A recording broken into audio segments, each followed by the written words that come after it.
Cordial saludo, mi nombre es Arnoldo Arana y quiero continuar con la serie Entendiendo la Ansiedad basada en el libro Cómo manejar eficazmente la ansiedad. Y en esta ocasión quiero continuar con la reflexión de la superación de la ansiedad a través de la aceptación. Y comenzaremos diciendo que en sentido estricto lo que impulsa la ansiedad no es experimentar sucesos y circunstancias desagradables, sino el modo inflexible cómo se reacciona ante ello, sino la baja tolerancia al dolor, el no percibir propósito en las circunstancias y sucesos desagradables que nos acontecen, la renuencia a aceptar el dolor inherente a la vida misma. Como escribía el psiquiatra y fundador de la logoterapia Viktor Frankl, la vida nunca se torna insoportable por las circunstancias, sino por la falta de sentido y propósito. En todo caso, el malestar psicológico es circunstancial a la vida y es generalmente transitorio, por lo que la evitación experiencial es una actitud y conducta limitadora y autodestructiva. Eso es así porque al evitar la persona situaciones que le generan ansiedad y como consecuencia generar conductas evitativas, hace que la persona deje de vivir un conjunto de circunstancias, experiencias y contactos interpersonales que forman parte de la vida y que son necesarios para generar bienestar y crecimiento, pero que desde la evitación, pues de alguna manera se renuncia a esa parte de la vida. La aceptación, por otro lado, no es resignación, no es abdicación. Cuando nos resignamos, nos rendimos y asumimos una actitud pasiva ante la vida y dejamos de buscar opciones. Pero no nos rendimos a la lucha interna. Además, adoptamos el papel de víctima. Por el contrario, la aceptación es la rendición a la lucha y el primer paso para pasar luego a la acción. La aceptación es un requisito para el cambio. Cuando aceptamos la ansiedad, podemos observarla con objetividad y calma y podemos elegir el cambio que necesitamos hacer. Por otra parte, en este proceso de superar la ansiedad a través de la aceptación, es importante comprender que el dolor no es lo mismo que el sufrimiento. No porque la ansiedad sea dolorosa debe incluir una dosis tan alta de sufrimiento. El dolor es natural, pero el sufrimiento tiene mucho de elaboración. De hecho, el dolor forma parte de la vida, lo queramos o no, y en cierto sentido es inherente a la vida misma y es inevitable.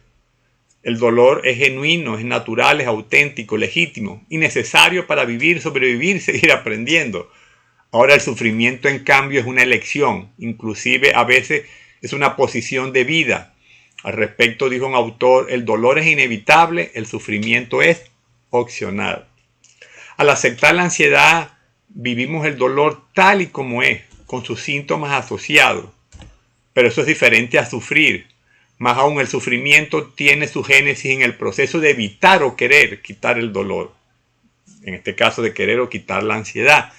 Y toda esa resistencia con la que se intenta luchar contra la ansiedad termina por convertirse en sufrimiento. Yo diría que una de las causas más frecuentes del sufrimiento humano es desear que las cosas sean distintas como son en realidad. Es negarnos a aceptar una parte de nuestra vida que no nos gusta. Es no reconocer que a veces la vida es dolorosa e injusta. Y a pesar de que cuando aceptamos los sucesos desagradables de la vida, no necesariamente lo cambiamos, no necesariamente el dolor desaparece, pero tampoco se intensifica ni se le suman otras emociones como estados de frustración, impotencia, desesperanza o la ansiedad misma, como forma de sufrimiento añadido. Y además la aceptación permite crear un estado más sosegado y calmo al enfrentar y sobrellevar el dolor. Es la resistencia al dolor lo que genera precisamente el estado de sufrimiento. La mejor manera de gestionar el dolor, y en este caso la ansiedad, es pues su aceptación. Como decía un viejo profesor mío, metiéndome en el dolor es que lo supero y emerjo de él. Al aceptar el dolor que representa la ansiedad, esta comienza a diluirse y el cuerpo comienza a relajarse y la mente comienza a pensar más claro. Y esta filosofía de aceptación es la base sobre la que se construye el tratamiento utilizado por algunas de las escuelas de terapia, como la terapia cognitivo-conductual, basada en la aceptación y el compromiso, que sostiene que la evitación experiencial es la raíz del mantenimiento de la ansiedad. Bajo este enfoque, la estrategia está en la aceptación del malestar, más que en el énfasis en el problema o aspecto patológico propiamente dicho y su eliminación. La terapia de aceptación sostiene que tratar de controlar o evitar la ansiedad es un esfuerzo estéril y que el control, la resistencia y la rigidez son actitudes internas que por el contrario nos generan ansiedad. Y luego cuando tenemos los síntomas de la ansiedad, si aplicamos esa misma receta, control, resistencia, rigidez, lo que hacemos es que aumentamos el estado de ansiedad. Finalmente diremos que la renuencia a aceptar las situaciones desagradables y que no podemos cambiar ni controlar se relaciona mucho con nuestra incomodidad para tolerar la vulnerabilidad. Y esa es una de las razones por las que nos cuesta tanto tolerar la ansiedad, pues esta es un estado en el que nos sentimos vulnerables, sin control, por eso queremos eliminarla rápidamente.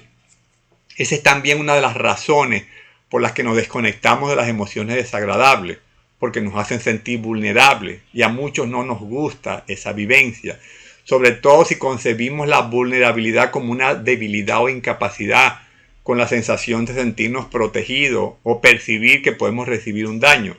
Pero la vulnerabilidad no nos convierte en personas más débiles, sino más fuertes. La vulnerabilidad es un poder, una fuerza que está en cada uno de nosotros, que no tiene como objeto mostrar nuestras debilidades, deficiencias, carencias o fallos, sino la capacidad de reconocer con coraje quiénes somos realmente, con humildad, con autenticidad, y qué necesitamos en un momento determinado en nuestra vida. Y eso en ningún modo nos hace más débiles, sino más fuertes y competentes para precisamente de manera informada enfrentar los desafíos y adversidades de la vida. Así que concluimos diciendo que la ansiedad se supera aceptándola. Hasta el próximo encuentro.